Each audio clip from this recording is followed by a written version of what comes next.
listening to Hungry for More, an Epicurean's Dilemma, and I'm your host, Trish Close. Dave Paige of David Paige Wines on the podcast today.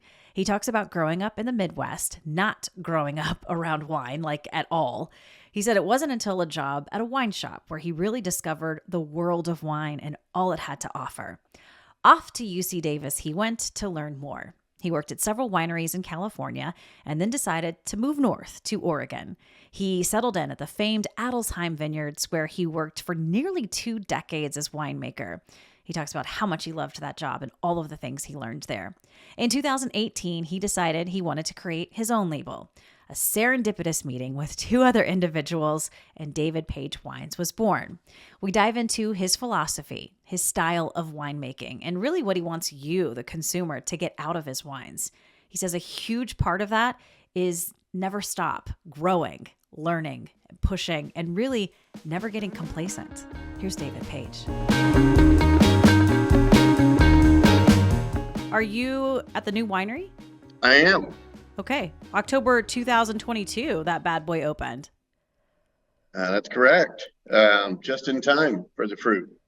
Just in time. At least if you have done construction yourself, you're familiar with the concept of blue tape. And that's where you put blue tape on anything that isn't done yet and needs the construction crew to fix it up. There was still plenty of blue tape on the walls when we started crushing.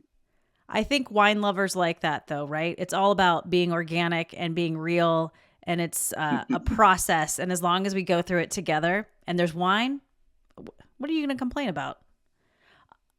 Well, it doesn't take, when it comes to infrastructure, it only takes so much to make wine. As long as you have the right equipment, the rest is just a big open building, hopefully with good HVAC and good insulation and a drain in the floor. Okay. Well, Dave Paige of David Paige Wines in the Willamette Valley, thank you so much for being on my podcast today. I appreciate it. Thank you for having us. You've had quite the career, and I don't want to make that sound like you're done or anything, but you've had quite the career. We're going to talk a lot about that. But first, I want to find out, where are you from originally? Originally, I'm from Ohio. Midwestern boy. Midwest, the hotbed of wine and wine thinking in this country. Really? I didn't know. I'm picking up on your sarcasm, sir. Here, I'm going to show you a little bit of the winery in the background. Perfect. Since it's there. Nice. Well, yeah, I never drank wine. My family never had wine on the table. There was none of that. We probably had wine once a year on Thanksgiving, and it was probably something from Ohio that was terrible. And but I ended up getting a job in a wine shop when I was living in Columbus, and that's what really got me hooked. I had always been trying to think, I'd always been interested in artistic fields and scientific fields, and it was really the first thing I found where the connection between the two was so inescapable that you couldn't read about wine for more than a couple of sentences without seeing it. Right. In fact, you were going into something, or I should say you were interested in something that had nothing to do with wine. Oh, many things. I had majored in computers, genetics, forestry. Yeah, I had some wildly dissimilar majors over time. And then I ended up picking the one thing that you couldn't get at Ohio State. Sounds about right. Why wine shop? Was it that a job out of necessity? Did it sound cool? Yeah. To be honest, it was a job out of necessity. And I was, I knew I was not really going anywhere with what I was studying at Ohio State, and yeah, I needed a job, and they hired me because they had just lost their beer expert, and I've attended Ohio State for 3 years. I can be anybody's beer expert. Totally. And, so I had no idea that I was going to end up really liking wine and learning about that, but honestly, as long ago as I was, that experience is still very influential on me. Yeah. I mean, obviously. And I guess my question for you, what was it about that wine shop? Was it just the fact that there was this like building of things that you had no idea about, and so it was that thirst for knowledge? Or I mean, what was it about the wine shop? Um, Part of it was that I was lucky enough to have some coworkers that weren't caught up in what, those were back in the days when there was really the 10% or whatever it was of the country that drank wine, Right. and the 90% that never ever did. And you could get caught up in a snobby kind of wine culture if you hung out with the wrong people. That could be a bit of a turnoff. And I was lucky that I worked with a bunch of people who just liked wine and were super down to earth about it. But also just the tasting that really changed my head was a tasting I was invited to that was a bunch of Alsatian whites. And this was in the 80s, and everything in the wine world in the 80s was big Cabernet and super rich, buttery Chardonnay. And, that's what everybody said they liked and said they wanted. And to go to this tasting where none of the wines fit that description at all, and yet they were delicious. It was the first time that I knew I was really liking something for reasons that had nothing to do with whether or not I was kind of being told to like it. This had nothing to do with what was popular. These wines are killer, and I got hooked. That's refreshing, right? Mm-hmm. Someone in the wine world telling you, just asking really your opinion instead of telling you what you should think of it. Well, especially when you're tasting something that isn't necessarily the popular thing right now, and these were really amazing. So it impacts me to this day. I mean, anybody who tastes the wines that I make now can still see the influence. I like brightly flavored wines. I'm not trying to win the contest of who can make the densest, most viscous wine. Mm-hmm. I read that you went to UC Davis, which for us over here on the West Coast, it's like the Mecca for learning about winemaking.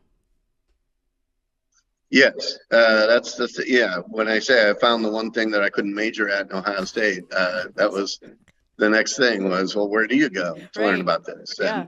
And at the time, nowadays there are plenty of other options, but at the time, UC Davis was pretty much it. And so went out and got that degree and was working in the wine industry in California. Worked in the foothills, Napa Valley, Monterey, did a harvest in Australia. Mm-hmm. Just saw a lot of different things. It wasn't until I kind of settled into Monterey that I got a little more used to cooler climate stuff and started focusing more on Pinot Noir, Chardonnay, and cooler climate style of wine. Back up a little bit at UC Davis, and then as you're working in wineries and even in Australia, do you find that you just fit? You fit in this industry? You were like, aha, here's my place? I'm going to say yes, but to the extent that I never had to have that thought. You know what I mean? It was a natural fit in a way that I never needed to even say I had an aha moment. And I did not grow up in agriculture. I think one of the biggest things that people encounter when they get into wine production is that some of them may find that it's challenging to end up in this agricultural cycle of things, which is a very strange thing to be beholden to if you're used to other kinds of jobs. Yeah. And but that's something I took to quite well, and it really continues to run. It runs your life, it does, and it's not even an annual cycle almost. The learning curve goes from year to year, not month to month, not week to week. Yeah, it's interesting you brought that up. I was going to ask you later in the interview, but it seems like when you make wine, you have to be in that agricultural side. It depends on how deep you go, right? Like some winemakers can go pretty deep, some not so deep, but you have to be involved in it. You do. You have to appreciate that. And it's not just the basic idea that you have to be in touch with the vineyards you work with so that you can learn how to better create the flavors in the vineyard that you are going to want to work with in the winery. I mean, that's a big part of it, but a lot of it is just understanding that that's what's in charge. Just understanding that those natural rhythms are driving the show, and don't get frustrated by that, but just become a part of that. And I think that that's something that allows you to start seeing even further into what's going to make, what makes these grapes what they are, what makes this vineyard what it is. And you can kind of appreciate with a little more depth what's going on out in the vineyard. I read that you are really drawn to cooler climate wines. And so you mentioned Monterey. Was that like the first experience working in a cooler climate with grapes? Yeah, I would say in particular, I was working in really before it even got the appellation status, Santa Lucia Highlands. I was working in that part of Monterey, and at some point you can get close enough to the coast where it's too cool to even ripen fruit. And what's interesting is Oregon has kind of the same phenomenon, but our Pacific Ocean is even colder. So we need the barrier of the coast ranges. Otherwise, the Willamette Valley would never ripen anything. But the sort of miracle of the coast ranges is that they're not so tall that they block everything out. If they were 6,000 feet, then we would be Walla Walla. If they didn't exist, we would be making cheese from the cattle we're running. And but down in Monterey, it was a little more of a condensation of that whole phenomenon. There weren't mountains between us and the coast, but if you were right by the coast, you did artichokes. 5 miles further inland, you did strawberries. 5 miles further inland than that, you did broccoli. And 5 more miles, and you started planting grapes.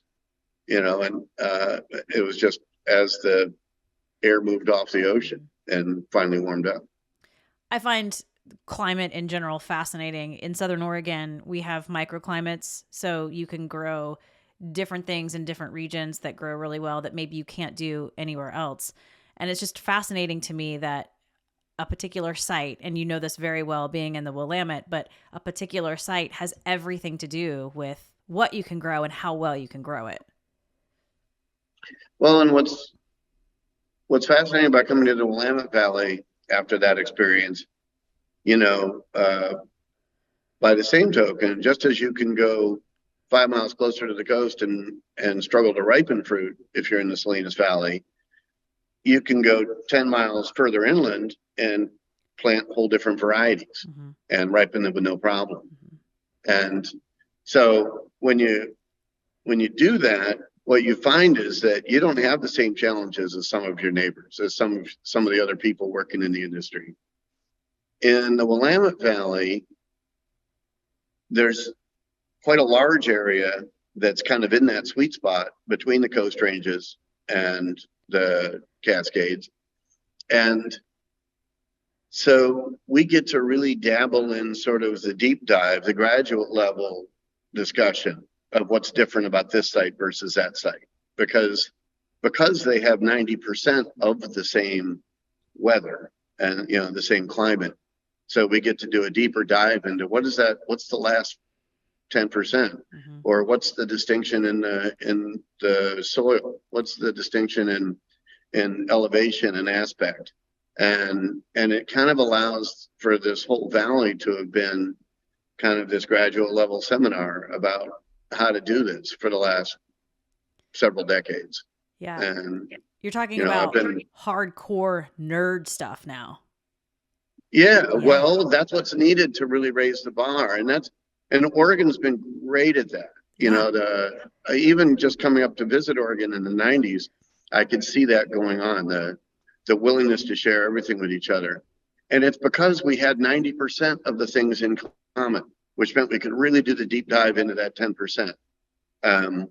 Whereas if I was down in Monterey and I was talking to someone who did Cabernet and Zinfandel just 15 miles from me, I had very little in common with them. Right. So I might like them, we might socialize together, but we weren't going to make each other's wines a lot better.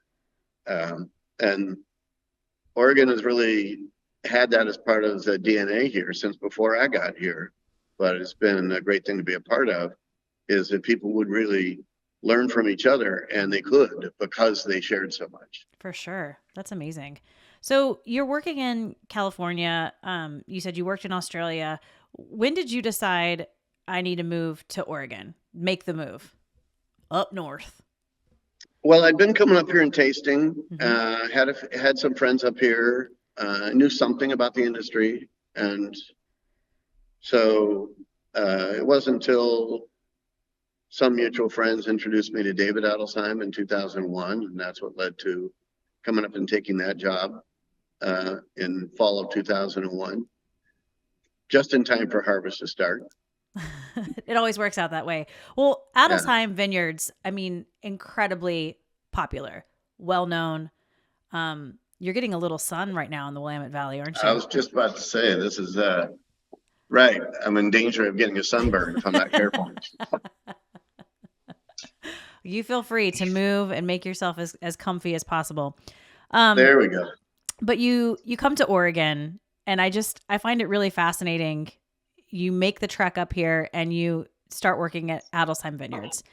I mean, again, popular, famed winery in the Willamette region. They were one of the first families to grow grapes and make wine in the Willamette.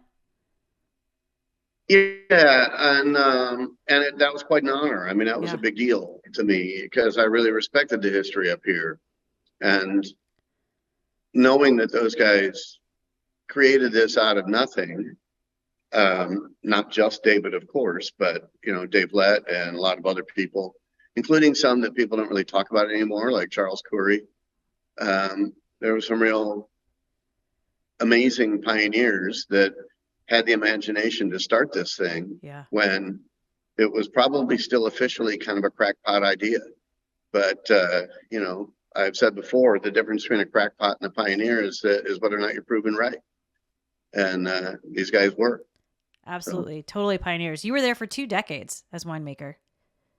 Almost. Yeah. Yeah. 17 vintages. And amazing experience. I love the place. If you stay in a place for 17 years and you don't love it, then what's wrong with you? But, I only honestly left because I just felt like maybe there should be a different step in my career. I didn't really know what that was going to look like until we started kind of talking about what that, my wife and I really started talking about what that might look like. I read that you took over as winemaker. You took over for David Adelsheim at some point. Is that correct? No, David had figured out early on that he wanted to hire a winemaker, and so he had another winemaker there for quite some time, who at one point left, but then there was a year or two of David doing the job again with some help, and so technically that might be accurate that I took over from David, but I wasn't the first winemaker he'd ever had. Okay. Yeah. So there for 17 vintages, there's obviously, like you said, you loved it. What was it about this place that just clicked for you? Really, everything about it. I mean, honestly, it's the respect for how culturally this whole place wants to learn and wants to make great Pinot Noir and great wines in general, and how much the entire community had plugged into that effort and bought in.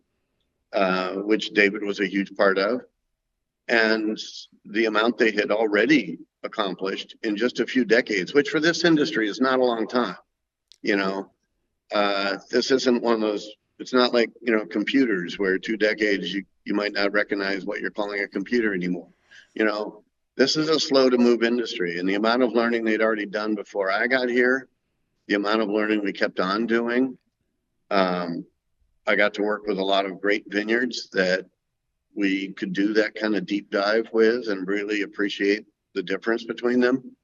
And it was a great opportunity to really learn about all these wines, about all these vineyards, all these sites. And I think the thing I figured out the most finally over all that time was not that there's a technique that I'm in love with, but that all these sites are so different. They deserve different techniques. Different kinds of winemaking strategies will bring the best out of different sites.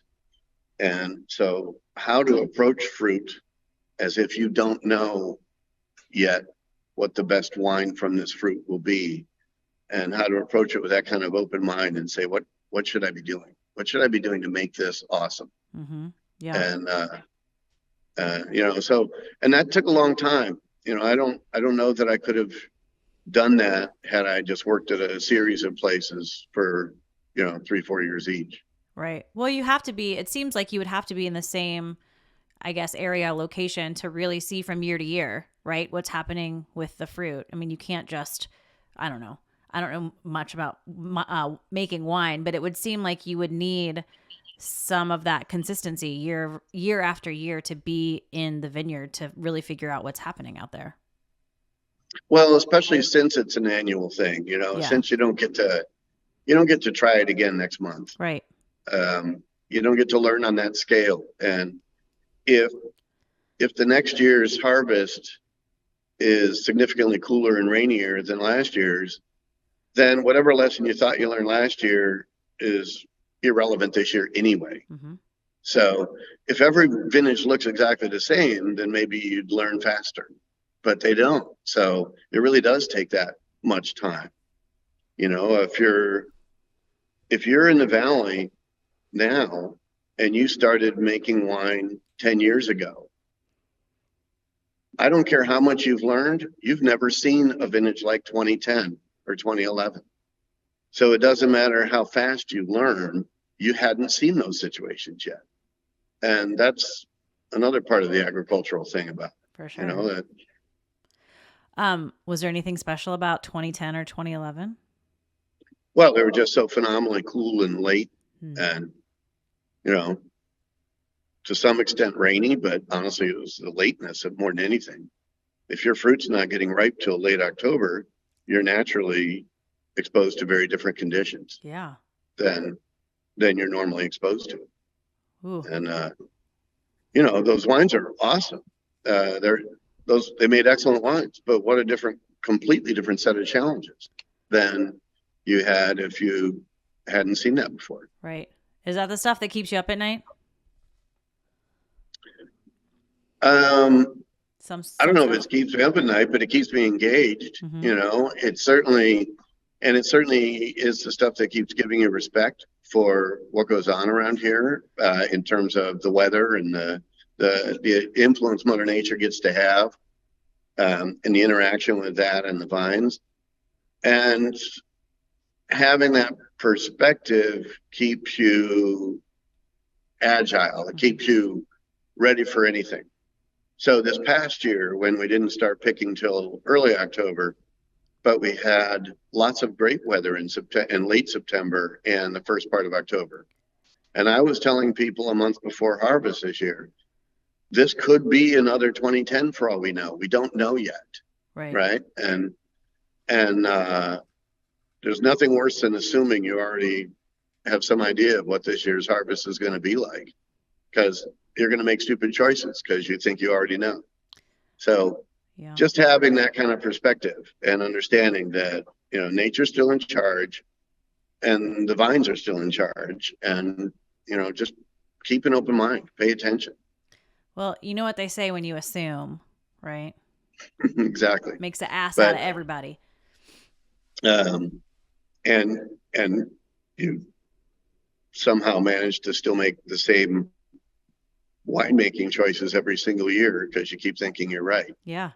That's the thing. You need to be ready to make different winemaking choices. You need to be ready to say everything I thought about this vintage turns out to be wrong. So I have to change right now, right in midstream, Yeah. because I wasn't right. I was going to say it makes it a lot harder for you to get complacent, right? You can't if you Yeah, we're care. not supposed to be. We're not supposed to be. Anybody who already knows how they're going to make wine in 2023 is probably not going to do as good as they should do.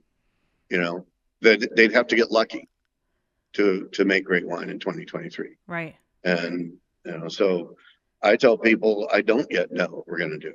I haven't seen the fruit yet. Mm-hmm. And that's, or some things once you've worked on the same vineyard for a while, right? You might have part of the story already written, but you've just got to let the vintage in front of you fill in the last part.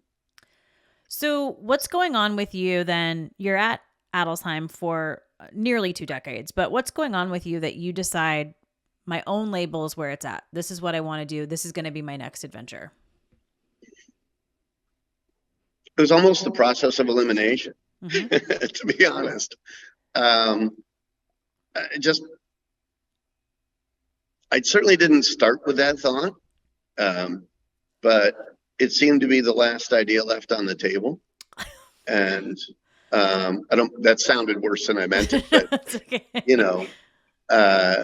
But there was just so much to think about, and the opportunity to give that a try was definitely tempting, but I wasn't one of these people who was compelled to do it.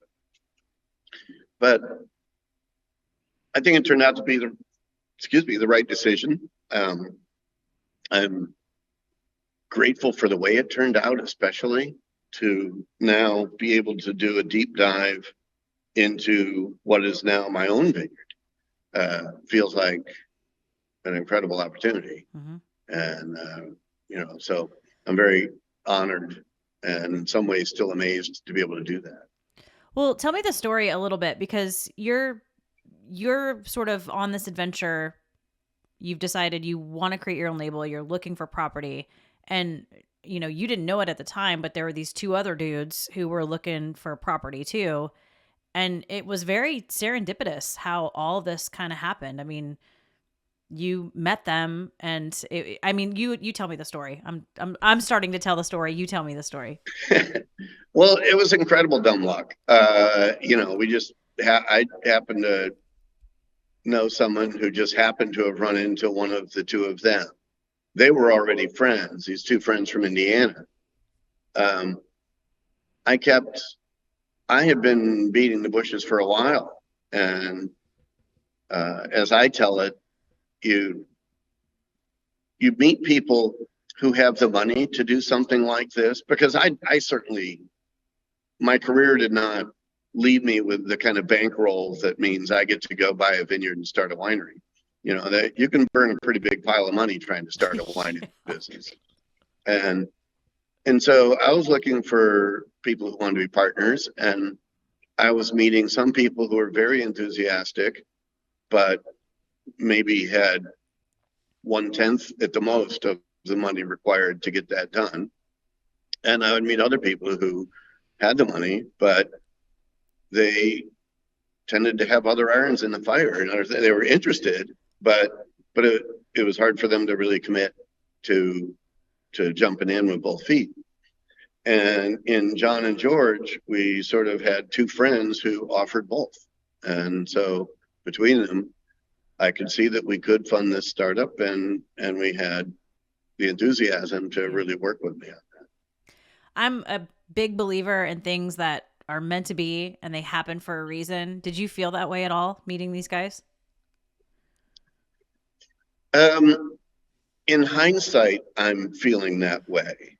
In hindsight, but At the time, no. I felt much more like the pinball in a pinball game than the person who's actually playing pinball. Nice. And but I I think that it's fun to look back on that. And but yeah, there was some amazing moments where you're trying to put this whole thing together. Oh, I'm sure. And but then, like I say, you end up with. I started out 2018 as an employee of Adelsheim, and at the end of 2018, we had finally gelled as partners. We'd made our first vintage of wine, and right at the end of that year, we actually bought this vineyard that I'm at right now. Wow, that's fast. So I think when I think back on it, it feels like it was this very long transition, but it was all that year. Where did you settle? What vineyard did you settle on? Where was it? Is it? I am in the northern part of the Eola Amity Hills, at the base of Walnut Hill Road, for those who are really familiar with the area. And it's not quite the most famous part necessarily of the Eola Amity Hills, but it's great. We have this wonderful sort of rocky volcanic outcropping from the main spine of the Eola Hills that our vineyard's on. And we're east facing, pretty much situated much the same as a lot of the somewhat more famous people to the south of us, but we're it's just a beautiful location. And we had a chance to make a little bit of wine from it in 2018 with purchased fruit before we even bought it. So we had wine in barrel when we bought the vineyard. Wow. And so that was more convincing than anything I could say about walking the vineyard. The wine? Yeah. The wine, yeah. We still, our 2018 Chardonnay was actually almost all just from what's now our estate vineyard, and we made a 2018 RPG vineyard Pinot Noir from this vineyard, and now those were picked and in barrel before we actually owned the vineyard. So we had experience with this very site. I'd had experience with the Eola Hills before, right? From my time at Adelsheim, we'd made a Zenith Vineyard Pinot Noir, we'd made a Temperance Hill Vineyard Pinot Noir, and I'd worked some with plenty of other vineyards in this area, including some that are just a few miles as the crow flies from where I'm sitting now. So this area was not new to me. This particular vineyard was. Do you remember the first, or your reaction, I guess, when you tasted those wines? Oh, I definitely love the Chardonnay. Pinot Noir often takes a little bit longer to come around and reveal itself. But but one thing I definitely was getting out of it that I think is real classic characteristic of the Eola Amity Hills is that dark earth quality that comes out in its youth. One of the things I still think of as kind of a mystery about the Eola Hills is that the younger wines seem to have more dark earth than the older wines. They sort of almost, I see the fruit come out almost after it ages a while. And I find that fascinating in a way that just makes me want to pursue it further. Yeah. It's the kind of thing where I just feel like I got to learn more about that. I got to see what's up with that. And more to the point, I got to learn how to make the best wine possible, given that is going to happen. In other words, that's what's going to happen is influencing me as a winemaker, not me as a winemaker trying to influence what's going to happen, if that makes sense. It does make sense. And I think it seems like Pinot Noir does fascinate you. Well, Pinot Noir is probably, people have different ways of saying this, and I don't know which is more to the point. But the bottom line for me, whether you think of Pinot Noir as transparently revealing its source, the way some people might say it or whatever, I don't know. Mm-hmm. But it's certainly this amazing puzzle that is both already delicious, it's already completely enjoyable, while at the same time, the puzzle's never quite complete. And so you get to still, you're enjoying it while you're still finishing the puzzle. And I absolutely I expect to retire without having completed the puzzle. Don't ever let yourself think you completely know how to do this job. And I think that's true for Pinot Noir more than any other variety I've worked with. I also, though, very much love the cool climate whites that come out of this area. I think the Chardonnay from this vineyard I was already in love with when we bought it. What I didn't even know about and came along for the ride is there was a little over 1.5 acres of Pinot Blanc here that turns out to be some of the most amazing fruit I've ever worked with. And wow. So I feel like somehow that was thrown in for free because I didn't even think much about it when we bought the vineyard. And I feel very lucky to be working with stuff like that. And that takes me back to that my original love of Alsace, and loving these crisp, lively whites as well. So it isn't always all about Pinot Noir, but right. But yeah, Pinot certainly drives the show here. Yeah, and I think if on the outside, especially looking in, people who don't know anything about the Willamette Valley, that's the first thing that they say is, "Oh, the best Pinot Noir in the world." Well, it's harder to become known as the most amazing Chardonnay somewhere, partly because every place in the world that grows grapes grows Chardonnay. Right. And not all well, but they all do it. And they all make different styles. And to some extent, all those different styles of Chardonnay are at least reasonably well accepted. So I don't think Oregon could get as far with Chardonnay until we finally kind of impress people with that there's a style of Chardonnay that comes out of here and that it doesn't have anything to do with California Chardonnay. Mm-hmm. So if you're trying to sell an Oregon Chardonnay 25 years ago or 30 years ago, you're not just competing with whether or not your vineyard's great and you know what you're doing. You're competing with the fact that there is a definition of New World Chardonnay, and it was a monolithic definition. So that took a long time to get past that. But Pinot Noir, on the other hand, isn't grown everywhere. And the reason it's not grown everywhere is that in a lot of settings, Pinot Noir wouldn't be impressive at all. It would be a complete waste of someone's time. So you're developing a region around Pinot Noir, and there's only a couple of other regions in the world that anybody's going to really compare you to. And if you make a mark, it will get noticed. There's not that much. The world is not flooded in excellent Pinot Noir, Yeah. So I think that's the single biggest reason why it got noticed so much is people were saying, wow, there's great Pinot Noir out of Oregon. That is a much bigger piece of news than whether or not there's great Chardonnay or Pinot Blanc out of Oregon. Speaking of style, do you think you have a style when it comes to winemaking? I have a goal when it comes to winemaking, and I guess you could call that a style. I like bright fruit. I like the shorthand for that 15 years ago was to talk about acidity. Right. But I think it goes beyond that. I think it's really about being crisp and lively and still seeming like fresh fruit.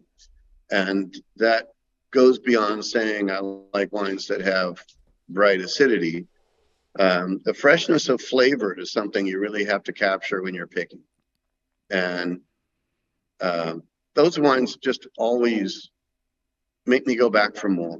When I'm whether it's at my own home or in a restaurant or whatever, when you finish a glass of wine and you're still thinking about some nuance of it, some aspect of it that you're really fascinated by, more often than not, those are fresh flavored wines to me, not jammy or heavier.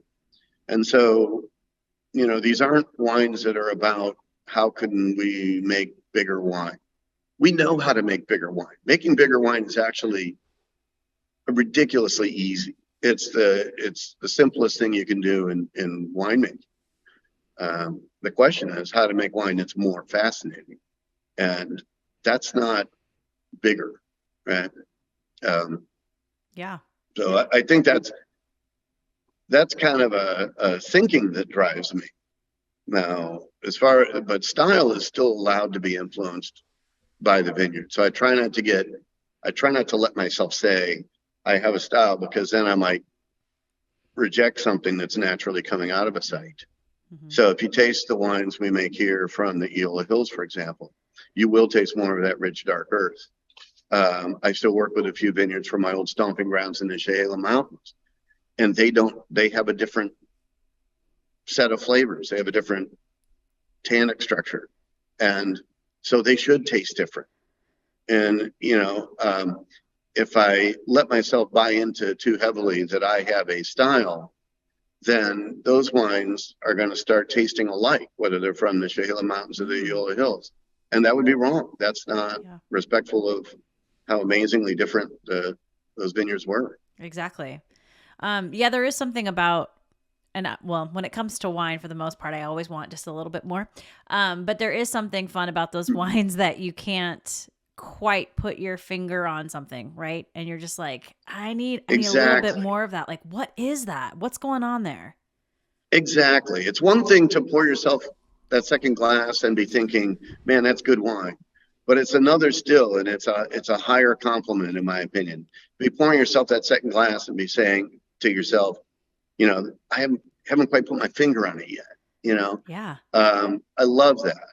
I often say that, to use an analogy about going out to a restaurant. If I go to a restaurant and I love the food, but I can kind of guess where the flavors came from, I still love the food. I love the restaurant, but we might be driving home talking about how we'd love to try to cook that someday. But if you go out to a restaurant and you have no idea how they did that, but man, that was good, then you're going to be driving home talking about when you're going to go back to that restaurant. And that's I want the wine equivalent of that. I want, man, that's just so fascinating and so delightful. And the interesting thing, though, is some of the things I'm talking about are the opposite of obvious. You almost have to let the wine sink in to see it. This isn't rapid fire blind tasting kind of stuff. I think people should think about that the next time they have a chance to go to a wine tasting. If you bounce around from table to table and spend 10 seconds with every wine, you might, at the end of it, you might say, I got to try all the wines there. Yeah, but you didn't really learn anything about most of those wines. You didn't get, if you learned everything about a wine in that amount of time, that wasn't a very interesting one. Good point. So these are more elusive than that. And that's what I like about them. I was going to say, you like the elusiveness of it, for sure. I can tell. I'm a cook, so this is how my brain works. But anytime someone goes in for seconds, if I've cooked something and they go in for seconds, that is the biggest compliment to me. So it's kind of along the same lines. Yeah, exactly. Especially when you find yourself eating more than you thought and you weren't even that hungry, right? When it's like, man, this tastes good. I got to try another bite. Yeah. Right. I find the same thing that happens with food and wine pairing, right? If the food and wine pairing is really working, then I'll have both more food and more wine. Please. And because I just love going back and forth. Yes. It's just fun. Yes. Hungry for more, always. What is it about the Willamette Valley, you think? I think the main thing is we just somehow have a very large area that's in that sweet spot climatically. And you could talk about the soils here, but to be honest, as long as you're up off the valley floor, which is simply just too rich and the soils are just simply too rich and deep to probably produce world-beating wine. But as long as you're up off the valley floor, you're in that sweet spot climatically where you could really probably do something pretty great with almost any soil type. And it might be different than someone with another soil type, but that's where, you get to refine that. You get to learn what's the definition of amazing from this site, both as a grape grower and then as a winemaker. And like I said, it's that element where we all get to have enough in common that we can engage in the comparisons and the conversation, and yet we still get to explore the uniqueness. And that, to me, that's what stays fascinating. That's what stays amazing. And there aren't that many places that can reliably do that, in terms, and we certainly are seeing that more and more when you look at the effects we've already seen from climate change. Yeah. If you're 1,000 miles inland from the coast, your climate is getting more chaotic. You're more whipsaw, with different weather in different years. And part of what holds us together, even with some of the climate change we've had, is that the Pacific Ocean is still a very giant blob of water that's less than 100 miles away as a crow flies. And it may have warmed up a degree or two, but it's still pretty cool. Yeah. And cool, moist air still comes off of it. And those coast rangers are still here, so they're still doing what they do. So we're kind of buffered from some of the crazier things that have happened with climate. Yeah. And and it's just a luxury to still be able to focus because of that. That's why we get to focus on our individual sites and our individual winemaking tools. Well, it's a fun location to drive through for sure. I mean, I feel like there's something very special about the Willamette Valley. It's just kind of magical, a little mysterious. It's just a fun location to drive through for sure. Do you ever feel like you're in a box a little bit? I know that there's other varieties in the Willamette, but do you ever feel like you're just confined to Pinot and Chardonnay? And I will throw in and Pinot Blanc. And Pinot Blanc. Yeah. No, not really. I mean, we have some more vineyard we're going to plant, and maybe we'll do a little bit of Gamay or something. So I'm not ruling out that we won't add a little bit to the mix. Not to mention, you could happily just grow Pinot Noir, Chardonnay, and Pinot Blanc and end up making sparkling wine, things like that. Yeah. That are natural components of cool climate winemaking. But I think that the process of learning more and more about sites and how to really make these wines as amazing as possible is such a lifelong devotion that I don't think there's any way that you can, in my mind, I can't imagine getting tired of it. I just can't. I can't imagine saying, been there, done that. I don't have anything more to learn, don't have anything more to do with Pinot. And it just, I don't understand it when people say, oh, I got to go I need to make this, I need to make that, I need to make that. I was like, how did you get bored? What's up with you? Right. If I were going to get bored with Pinot, I came to the wrong place. And I didn't come to the wrong place. Yeah. Are you making sparkling? We didn't this year because we were scrambling to get the winery open. Yeah.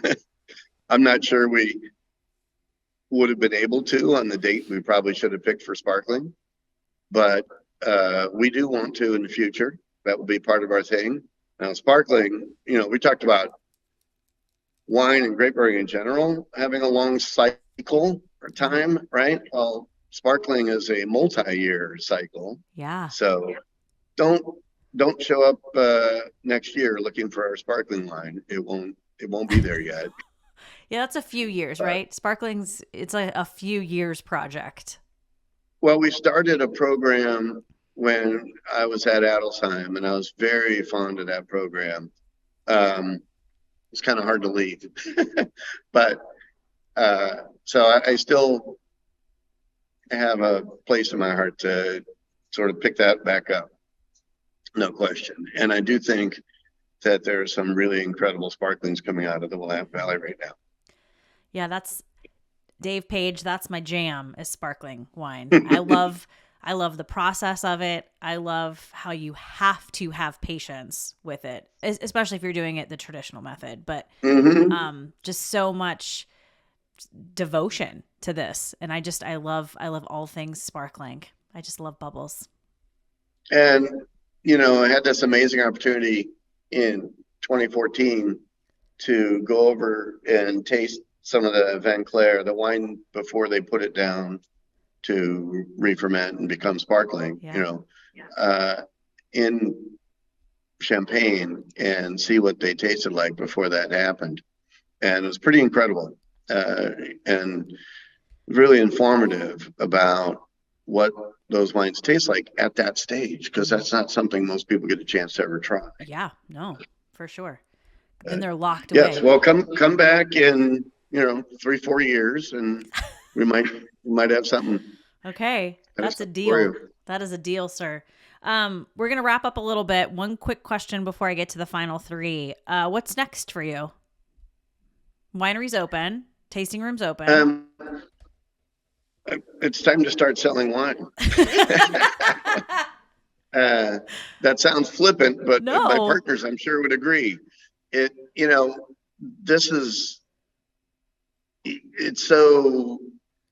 takes a lot of time and a lot of commitment to get this thing off the ground. And the building of the winery last year, as you can see from some of the people walking behind me there, we do have a small staff now. And so just bringing people on to help this thing go on its own.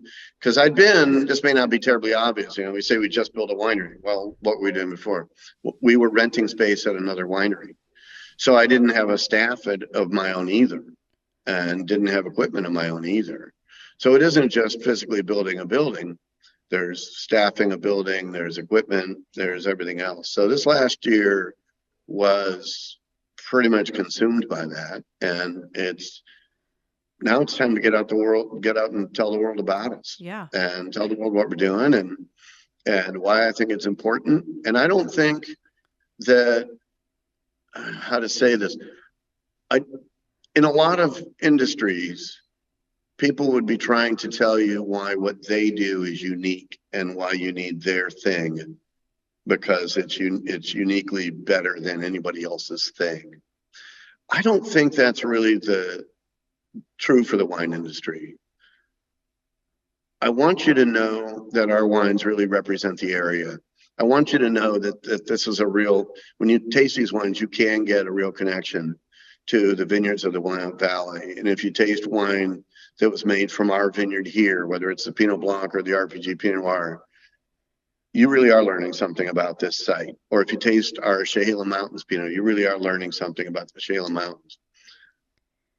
But I don't need to be the only winery that does, you know what I mean? We're not trying to, if I were trying to do something unique, that would be probably stupid. That would lead someone to do, I don't know what unique would mean in my industry, but I suspect it means something that I wouldn't respect. Yeah. I suspect that, wine could be unique for a lot of wrong reasons.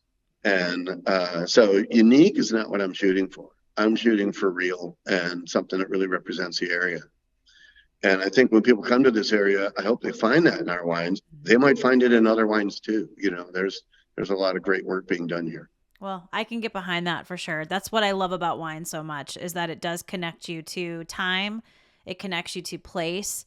And there's something very, very special about it. It's sometimes you just can't, it's so overwhelming, right? You can't really describe what it is, that connection that you love so much. But I do love the fact that when you're tasting certain wines from certain regions, you're essentially tasting that region and the climate and the air and the soil. And again, time and Mother Nature. It's very beautiful and a little hippy dippy. I like it. And with the better wines, that's very true. There are wines out there for which that isn't true.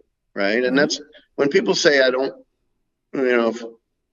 when people say, I don't want to over oak wine, what they're really saying is, I want to taste the fruit. I want to taste what was interesting about that site. And when I say I don't want to over ripen fruit, because, once it gets to jamminess, well, all jammy fruit tastes kind of the same. Yeah.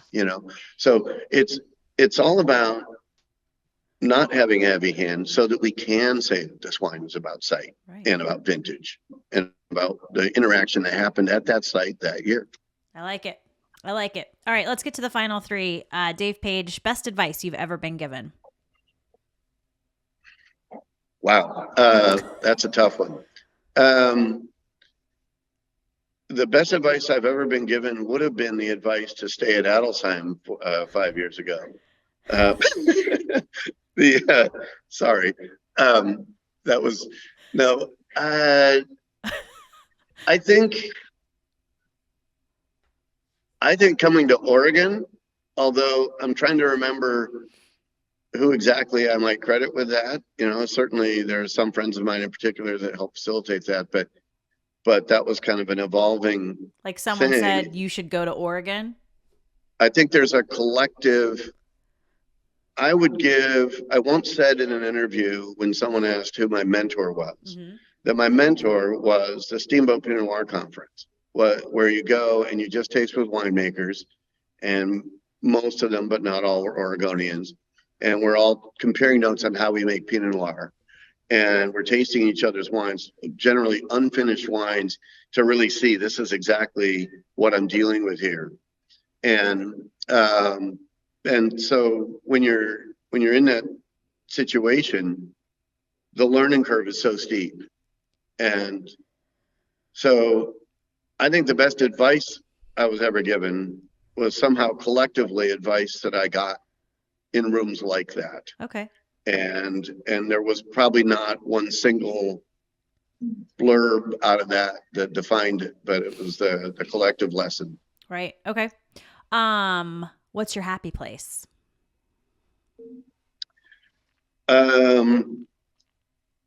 Lately it's been sleep, but anytime I can relax with a good glass of wine, I'm not, I guess wherever my happy place is, it's near water, preferably in my kayak. But Nice. Okay. In all things food and drink, what do you crave? Like, honestly, what always sounds good? I probably should be coming up with an example that's a little more highbrow than this. No. But when it really comes to cravings, we're talking about nights where you just really want a good burger or a good pizza, and I don't, while I love much higher end food than that as well, but I don't go around saying, man, you know what I want tonight? I want a perfectly roast duck and this and Yeah. It never occurs to me to say that out loud. No, burger is always on my list. It always sounds good. It just does. Just last night. Right? I tell you. Well, David Paige, I'm going to come visit. I'm going to come visit the new tasting room and the winery. And thank you so much for spending the last hour, 60 minutes, sir. You're chatty. Please do. Please do come visit. Love to have you. Love to have any of your listeners. And we'll come and learn about the area. That's what I really want people to do when they come, is I want them to learn about the area. Absolutely. That's more important to me than the fact that they're coming here to taste wine, which they obviously are. All right. Well, I'll see you real soon. Thank you so much again. Thank you. You've been listening to Hungry for More, an Epicurean's Dilemma with me, Trish Close. You can watch this podcast and subscribe on my YouTube channel. Just search Hungry for More, an Epicurean's Dilemma. You can also listen and subscribe wherever you like to listen to podcasts.